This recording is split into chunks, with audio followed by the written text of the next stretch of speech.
Hi, this is Pam with Funk Baby, and I'm coming to you live from Armstrong Park for another action-packed day at Jazz in the Park. And today I have the privilege of speaking with Mr. Jon Cleary of Jon Cleary and the Absolute Monster Gentleman. How are you? I'm good. I'm hot. I'm sweating. We haven't even started playing, and I'm pouring with sweat. You know, it's crazy. It was raining New today. New Orleans in the autumn. It seemed like the clouds parted for you. Yeah, I know. We're ready. Well, don't speak too soon. Well, you know, whatever. The show must go on. Yeah. They say if you don't like the weather in New Orleans, just hang around for 5 minutes. Yeah. So this is your second time performing here at Jazz in the Park. Yeah, the first time was this time last year. Nice. Yeah. Nice. And so, how do you feel when you come to pretty much the epicenter of music here in New Orleans, Congo Square, where a lot of things originated, where there's a lot of juju, there's a lot of electricity. It's very special. It's very special for people who aren't familiar with the history here. This is Congo Square, the place where back in the day the slaves were allowed to congregate freely on Sundays, which didn't happen anywhere else in the States. And so this was the first place really where different African rhythms melded together. Yeah. And if you want to look for a birthplace of jazz, which changed the way music was played all around the world, and right here where we're standing is pretty much it. Yeah. So it feels good to be playing here. Yeah, and it seems to draw many people from around the world. In fact, you're not from New Orleans, you're originally from England. From London originally, a long time ago.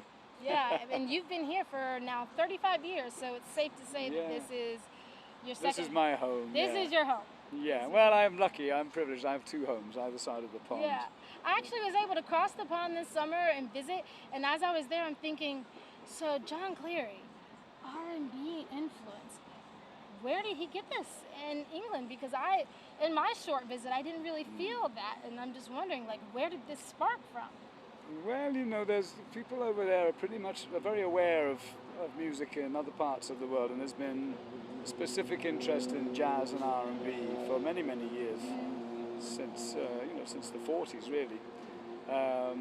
So it's not unusual to grow up hearing Black American R&B and soul music. But I thought at an early age, if I'm going to play this stuff right, I don't want to do it from the outside looking in. I want to come actually immerse myself in the real thing, so the music comes from inside outwards, if you see what I mean. Yeah. So I moved here after I left school. I came here in 1981 and fell in love with New Orleans, and I've been here pretty much since then. And you had a relative that came back with a suitcase of My Uncle albums Jon came and some back crazy with all these stories great that records. opened your eyes, and you were like, I have to go. Yeah, my Uncle Jon lived here in the early 70s. And when he came back after several years of being here, he had all kinds of exciting stories. And for me as a kid of about 7 or 8 years old, it sounded like the most exotic place in the world. You're like, so I'm I thought, there. when I grow up, that's where I want to go and be a musician in New Orleans. And so I feel like that's one of the most beautiful things about this city, is that not only is it a melting pot, but it brings in so many people from all over the world. There's a certain vibration and a magnetism about New Orleans, and I'm a transplant myself, but once you get here, it gets under your skin, and everybody that's here wants to be here, and they bring so much of their own flavor, which is why I feel like gumbo is the best way to describe the people that live here. Well, the people that come here and fall in love with it, and that's not everybody, but most people that come here and fall in love with it because they already like good music. Yeah. They fall in love with the beautiful architecture, very friendly people, great food, and a certain attitude to life, which you don't find everywhere else, really. I like to call it Never Never Land. Yeah, sort of is. Yeah, it is. You never want to leave, and you can also be a big kid and do things that you never thought that you would be able to do. Yeah. And you know, when I got here, one of the first shows that I saw was your show, and I was like, really? wow, this is New Orleans. Where? At the Maple Leaf? At the Maple Leaf. Maple Leaf Bar, yeah. And I've been playing there. My first ever piano gig was at the Maple Leaf Bar. That's awesome. Covering for it. There used to be a great piano player called James Booker that used to play every Tuesday night. Yeah. So my first gig was covering for him one night when he didn't show up. Oh, and I only knew about 3 tunes. I kept playing the same tunes over and over again. And you killed it. Well, the audience didn't leave. That was a good sign. That's a good sign. I mean, it's either the crazy heat in the Maple Leaf that is making you stay there, or just people like you who are just killing it. Yeah. So, Maple Leaf, Chicky-Wawa, you have the New Orleans Seafood Festival coming up this weekend. That's on Sunday. We have a gig in town here, and then in a couple of weeks we go to Japan and play That's for 2 weeks in crazy. Japan, and then Hawaii. First time in Japan? No, I've been there I think 3 times this year actually. Wow. We've been there several times. What are the audiences like over there? Well, when I first started going, they were very polite and quiet. Yeah, that's And a now little there's different. a younger generation now, and they make a lot more noise and get into it. And Yeah. they're good audiences. Yeah, Yeah, it seems like it's interesting to go to different countries and expect to have the same crowd that we have here in New Orleans, where they're just, yeah, and then sometimes they're there like this. They enjoy it, but they're not And- as demonstrative as they Exactly, are here. not Yeah. as debaucherous. And then at the Yeah. very end, they're just like, Yeah. applause, applause, I played a applause. gig last weekend in Canada, and they really loved it, but they were so quiet. that halfway through one of the songs, I had to peer through the stage lights just to make sure the audience was still there. Yeah, I you're thought they like- might have all got bored and left and gone down the pub or something. Crickets? But Oh no, you're still there. they were still there. They dug it. Yeah, people. You can play New Orleans music anywhere in the world, and it gets over straight away. Exactly. That's the thing about New Orleans music.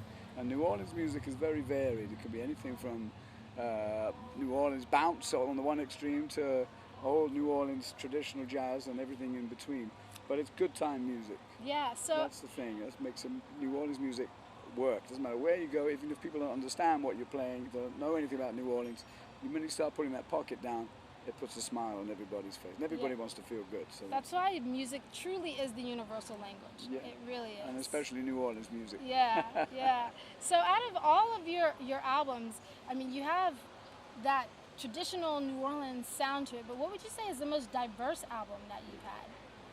Well, I try and make them all pretty diverse, really. Mm-hmm. You know, I'm the wrong person to answer that question. Really. I have too much of a subjective take on Yeah, that stuff. yeah, You have to yeah. ask somebody else for their You opinion. have a new one coming up. The last one that we were gifted with was Acapella Yes, in 2012. yeah. And so between all of these crazy gigs and touring, you're currently working on a new album.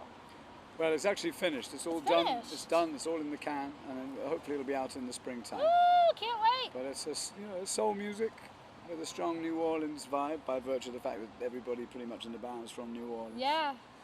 Um, Any secrets that you can tell us about this album?